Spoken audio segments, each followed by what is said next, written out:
Mari kita angkat pujian untuk menyambut firman Tuhan pada satu bukit jauh dari sini.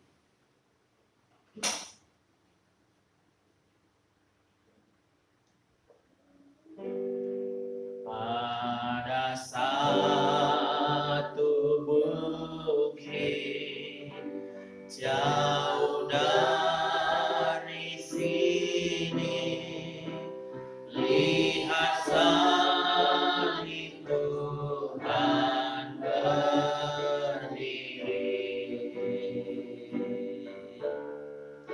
Sepotong kayu kasar, tanda dosa besar, di sana Tuhanku telah mati. Ku datang pada salib itu, ku ingat cintanya Tuhanku. Ia ku jatuh pada salibnya, sana ku dapat ampun dosa. Ku datang pada salib itu, ku ingat cintanya Tuhanku.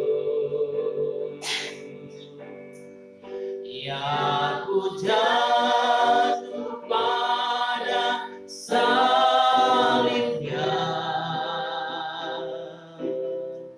sana ku dapat ampun dosa. Mari kita berdoa. Kami mengucap syukur Tuhan pada pagi hari ini. Kami boleh menghadap kehadirat-Mu, memuji dan memuliakan nama Tuhan.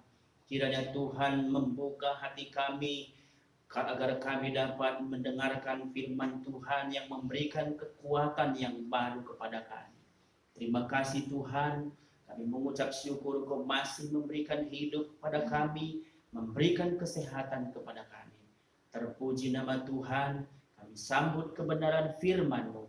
Hanya di dalam nama Tuhan Yesus Kristus kami berdoa. Haleluya. Amin. Puji Tuhan. Puji Tuhan Bapak Ibu yang terkasih dalam Tuhan Yesus Kristus. Pada pagi hari ini kita akan menerima firman Tuhan dan kita juga akan menerima perjamuan kudus. Pada pagi hari ini firman Tuhan yang akan saya ambil dalam kitab Filipi pasal 2 ayat 12. Filipi pasal 2 ayat 12. Demikian firman Tuhan.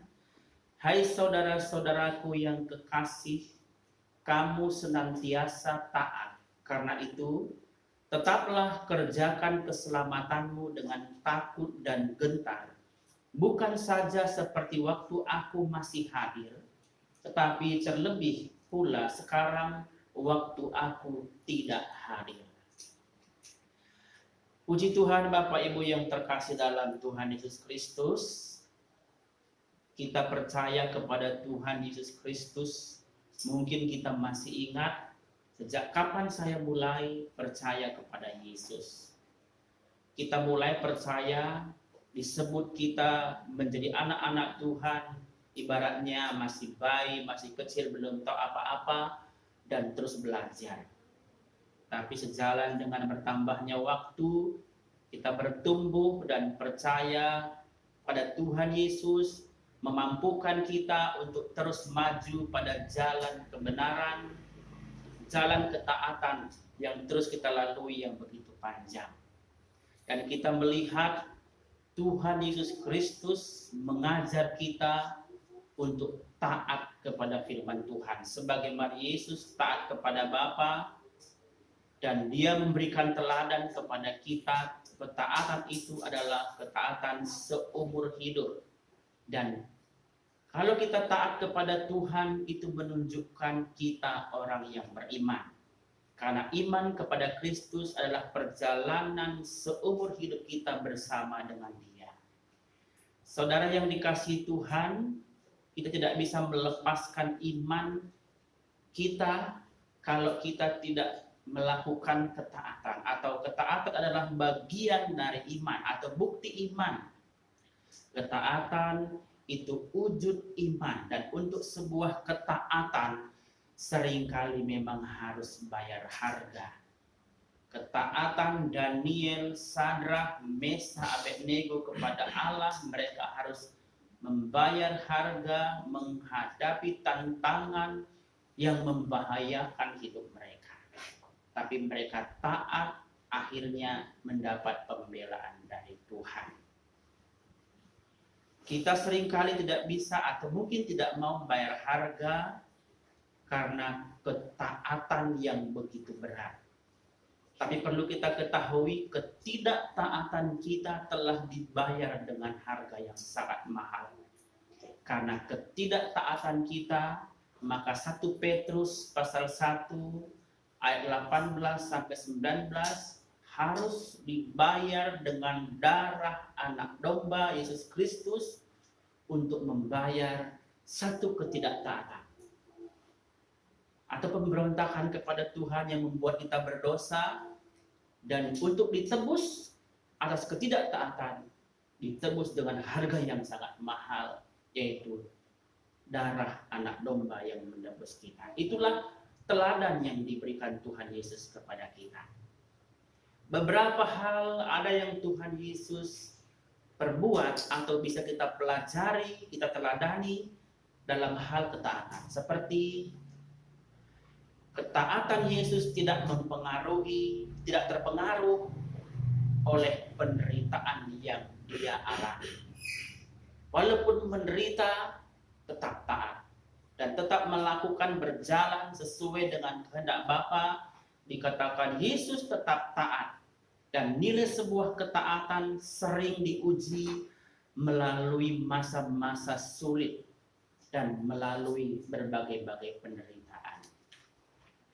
Kemudian ketaatan Yesus tidak berubah karena ketidaktaatan para muridnya. Para murid sering tidak taat. Ketika masa penderitaan datang, murid-murid menghilang satu persatu. Meskipun demikian, Yesus tetap menjalani tanggung jawabnya dan tetap taat. Kemudian ketaatan Yesus tidak berhenti karena penolakan. Penolakan semakin jelas ketika muncul tuduhan-tuduhan palsu terhadap Yesus. Penolakan semakin jelas ketika Yesus ditangkap, diperlakukan tidak adil, bahkan disalibkan. Maka banyak orang akhirnya meninggalkan dia, menolak dia. Terlebih-lebih ketika orang tahu dari mana asalnya, orang menolak. Tapi penolakan itu tidak mempengaruhi ketaatan Yesus. Dia tetap taat pada jalan kebenaran. Kemudian ketaatan Yesus dibuktikan sampai mati. Makanya ada ayat firman Tuhan katakan, hendaklah kamu setia sampai mati. Kesetiaan tidak terbatas waktunya, tapi sampai mati, sampai Tuhan datang, kita harus taat dan setia. Bagi Yesus nilai ketaatan adalah harga mati. Para murid hanya berjanji setia, tapi Yesus membuktikan kesetiaannya melalui ketaatannya.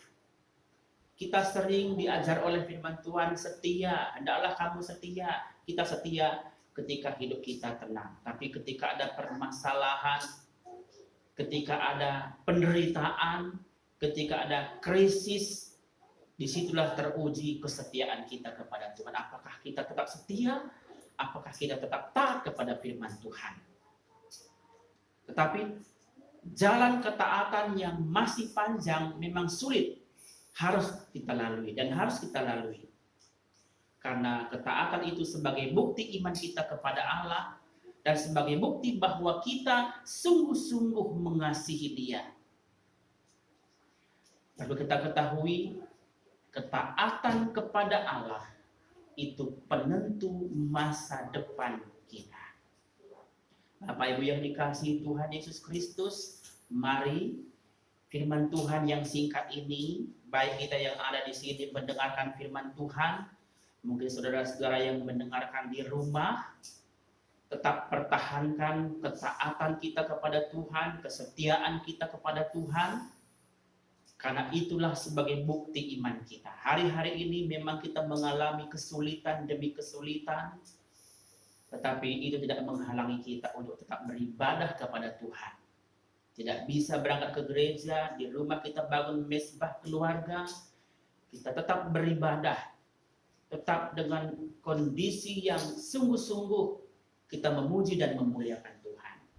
Saya percaya Tuhan pasti menolong kita, Tuhan pasti membawa kita untuk bisa melalui setiap persoalan-persoalan dalam kehidupan kita. Puji Tuhan, Tuhan memberkati kita, Tuhan melindungi kita. Amin.